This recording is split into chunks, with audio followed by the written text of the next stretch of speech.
Assalamualaikum warahmatullahi taala wabarakatuh. InsyaAllah kita masih lagi dengan tajuk nyanyian dan muzik sebagai medium dakwah.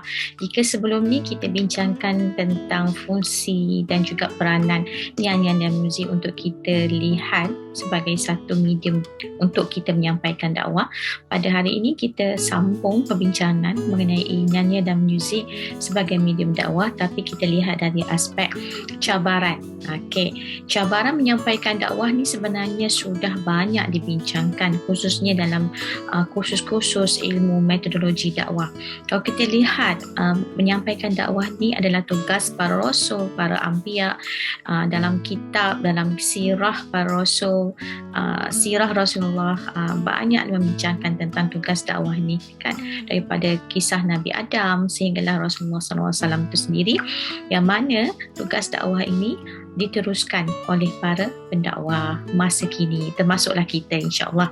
Dan kalau kita lihat jalan dakwah itu sebenarnya sangat sukar kan, untuk mengajak kepada kebenaran, untuk mencegah kepada kemungkaran kan, bukan dihamparkan dengan permainan yang cantik kan. Banyak ujian, banyak dugaan, cabaran yang kadang-kadang menguji keimanan dan juga kekuatan daya tahan sebagai seorang pendakwah itu sendiri. Jadi, apa cabaran untuk menyampaikan dakwah khususnya pada perbincangan kali ini dalam bidang nyanyian dan muzik kan? Ada tak peluang-peluang dakwah kita untuk terus menyampaikan dakwah dalam bidang ini? Okay. Antara cabaran dalam menyampaikan dakwah, khususnya dalam bidang nyanyian dan muzik, kita lihat kepada cabaran dari aspek penyanyi, nyanyian dan persembahan. Kadang-kadang kita lihat ada lagu, ada lirik yang sangat baik kan, yang sebenarnya membawa mesej kebaikan kepada masyarakat, tetapi dia tak selari. Penyanyi, pelantun suara tidak menjaga akhlak dan sebagainya. Ini cabaran bagaimana untuk kita menyampaikan dakwah kalau amar ma'ruf nahi munkar itu tidak integrated, tidak bersatu, tidak bergabung, kan, tidak sepadu. Ada juga yang kita lihat nyanyian dan persembahan yang tidak berlandaskan syariat, walaupun lagu dan liriknya baik. So ini situasi yang ada dalam industri seni, hiburan, muzik yang sering kita lihat pada masa kini. Ini antara cabaran juga kepada pendakwah untuk melihat ini sebagai satu peluang, dan kita juga boleh menggunakan peluang ini untuk terus menyampaikan dakwah. Okay. Yang kedua, cabaran dari aspek budaya sekularisme. Apa tu budaya sekularisme? Sekularisme ni pun juga telah banyak dibincangkan, khususnya pada pelajar-pelajar bidang pengajian Islam. Kan, ini adalah kursus wajib di fakulti kan, kepada pelajar-pelajar di bawah program dakwah kan. Sekularisme ni antara budaya yang diangkat, yang mengangkat tentang pengasingan di antara urusan dunia dan urusan agama.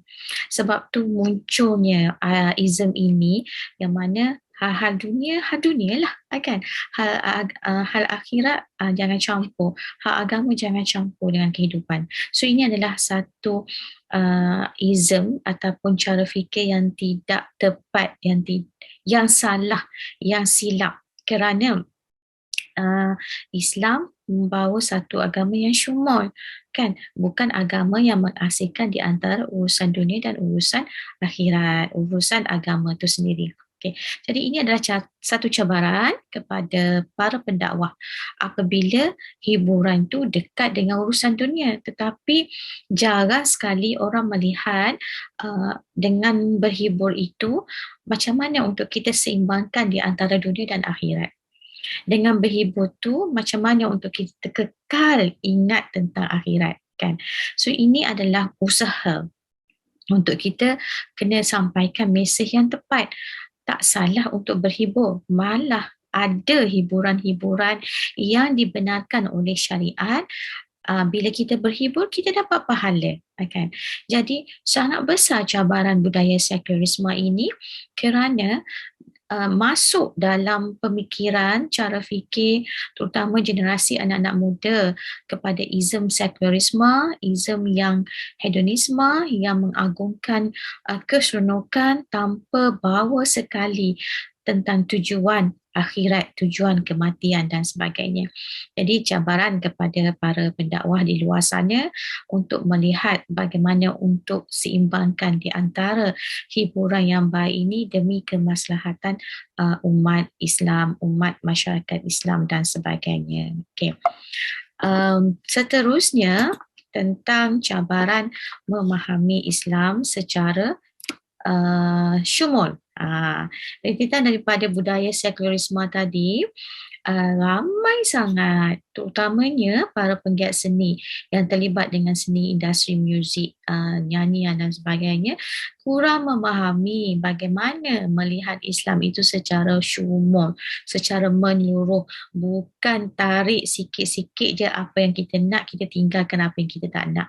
Jadi kebanyakan dunia seni menjadi fitnah apabila banyak sekali muncul hiburan-hiburan yang tidak syar'i, kan, yang banyak melalaikan lagu-lagu persembahan yang tidak menjaga syariat, tingkah laku penyanyi, terutamanya penyanyi Muslim, kan, yang mengucap kalimah syahadah Islam yang masih tidak berpandukan syariat seperti menutup aurat dan menjaga batas pergaulan.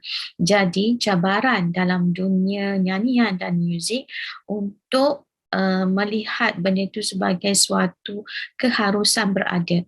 Sebab apa? Sebab terlalu banyak mungkin dikatakan sebagai jauh daripada agama kerana orang yang terlibat, para penggiat yang terlibat dalam industri ini kurang memahami Islam secara syumul. Bahkan juga mungkin dunia seni menjadi satu fitnah lah. Sesiapa yang cuba masuk dalam industri seni, dia bercampur di antara kebaikan dan juga kemungkaran. So ini juga menjadi cabaran kepada dakwah dan cabaran kepada pendakwah itu sendiri untuk melihat ini sebagai satu peluang juga bagaimana kita mencari pendekatan-pendekatan yang sesuai untuk menyampaikan dakwah kepada bidang nyanyian dan juga muzik dari perspektif Islam. Yang dibincangkan juga hari ini adalah berkaitan dengan kandungan nyanyian dan muzik Islam. Kita lihat nyanyian-nyanyian yang ada di pasaran, contohnya di Malaysia, kan, masih belum seimbang, kan. Banyak acuan yang dilihat dari perspektif Barat menguasai industri muzik dan nyanyian. Bahkan cabaran untuk menghasilkan karya-karya Islam, karya-karya yang berunsurkan dakwah untuk menjadi sebagai karya acuan Islam. Dan kalau kita boleh lihat penggiat-penggiat Muslim, dia menjadi satu laluan yang bukan mudah untuk memperjuangkan muzik berlandaskan Islam, kan. So ini adalah cabaran kepada pendakwah itu sendiri untuk melihat sumber muzik yang bagaimana yang boleh digunakan dan boleh disebarluaskan kepada masyarakat untuk masyarakat terima dan ia menjadi satu platform ataupun medium untuk terus menyampaikan dakwah dan juga berdakwah melalui seni muzik. Terusnya, cabaran dari sudut apa? Cabaran sumber kewangan dan penajaan. Kita tahu untuk menghasilkan sesuatu lagu bukan kosong, kan? Perlu ada sumber kewangan, perlu ada penajaan. Walaupun kita sudah berdepan dengan teknologi media digital, siapa-siapa boleh menjadi penyanyi, tapi untuk menghasilkan lagu, nak kompos lagu dan sebagainya perlukan juga sumber kewangan yang kuat. Kalau ada penajaan daripada syarikat-syarikat besar, konglomerat yang boleh menaja ataupun support, kan, boleh menyokong, ini adalah satu punca untuk tambah baik kepada kualiti penghasilan lagu-lagu dan juga muzik yang dihasilkan. So cabaran kepada para da'i, para pendakwah ataupun penggiat muzik Muslim untuk meyakinkan penajaan tersebut kerana selalunya mereka menghadapi kekangan apabila muzik Islam ataupun muzik nasyid agak terpinggir dalam industri seni hiburan kan. Bahkan ramai sangat wujud penyanyi nasyid yang menghasilkan lagu-lagu dengan biaya sendiri. Apa yang kita bincangkan pada hari ini berkenaan dengan nyanyian dan muzik sebagai medium dakwah, kita lihat kalau dari sudut perbincangan hukum, Islam mengharuskan seni nyanyian dan muzik. Bahkan kita bersetuju, kita boleh memberikan kata sepakat bahawa nyanyian dan muzik itu boleh menjadi satu wasilah pendekatan dakwah contemporary yang kita katakan dakwah semasa, dakwah hari ini untuk kita dekat dengan sasaran dakwah yang gemarkan hiburan terutama kepada generasi anak muda hari ini. Okay. Jadi kita melihat menegakkan syiar Islam melalui muzik dan nyanyian perlu selari dengan syariat agama. Bahkan untuk kita meneruskan usaha dakwah melalui muzik, melalui nyanyian, kita perlu faham yang mana usaha dakwah ini adalah untuk kita bawa kebaikan, untuk kita berikan kebaikan kepada masyarakat, bukan yang melalui muzik dan nyanyian kita memberi kemudaratan, kerosakan kepada ketakwaan kita sebagai seorang hamba kepada Allah Subhanahu Wa Taala. Ini jelas dalam perbincangan kita hari ini.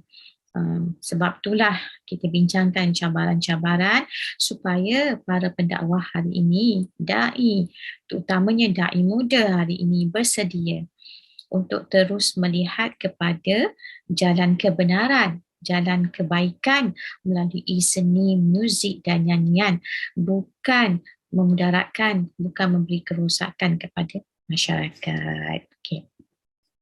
Okey, saya tinggalkan kelas pada hari ini dengan satu perbincangan.